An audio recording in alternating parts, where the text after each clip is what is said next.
ሰላም ቤተሰቦች እንግዲህ በጠየቃችሁ መሰረት የሚኒስትሪ ጥያቄ እሰራላችኋለሁ ከዚህ በኋላ ማለት ነው። የዛሬው የ8ኛ ክፍል 11ኛ ጥያቄ የ2017 ጥያቄ ነው።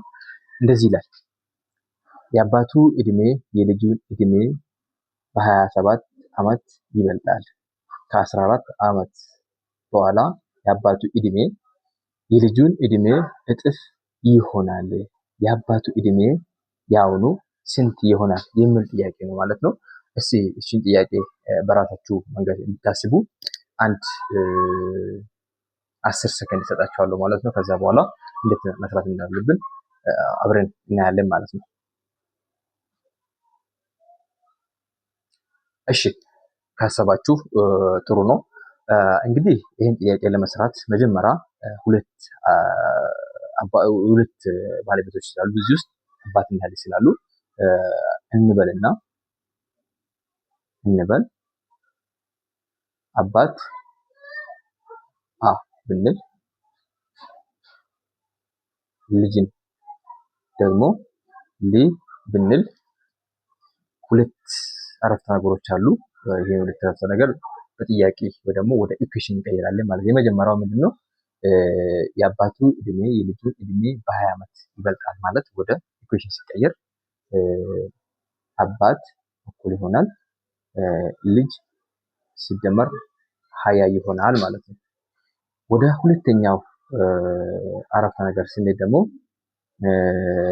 ከ14 ዓመት በኋላ የአባቱ እድሜ የልጁን እድሜ እጥፍ ይሆናል የሚለው ደግሞ ወደ ኢኩዌሽን ሲቀየር አባት ሲደመር 14 እኩል ይሆናል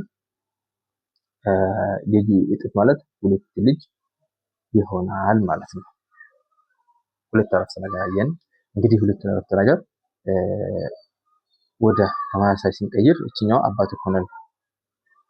አባት እኩል ይሆናል ልጅ ሲደመር 20 የሚልና አሁን እዚህ ጋር አባት የሚለውን እዚህ ጋር እናስቀርና እኩል ይሆናል ብለን ሁለት ልጅ ሲደመር 14 ወደዚህ ስናመጣ ሲቀነስ 14 ይሆናል ማለት ነው።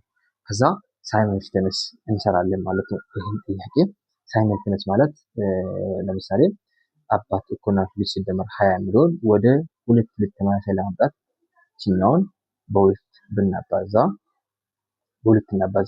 ሁለት ሲባዛ በአባት ሁለት አባት እኩል ይሆናል ሁለት ልጅ ሲደመር 20 ሲባዛ በሁለት 40 ይሆናል ማለት ነው። ከዛ መጨረሻ የታችኛውን ኢኩዌሽን እንዳለ እናስቀምጣለን።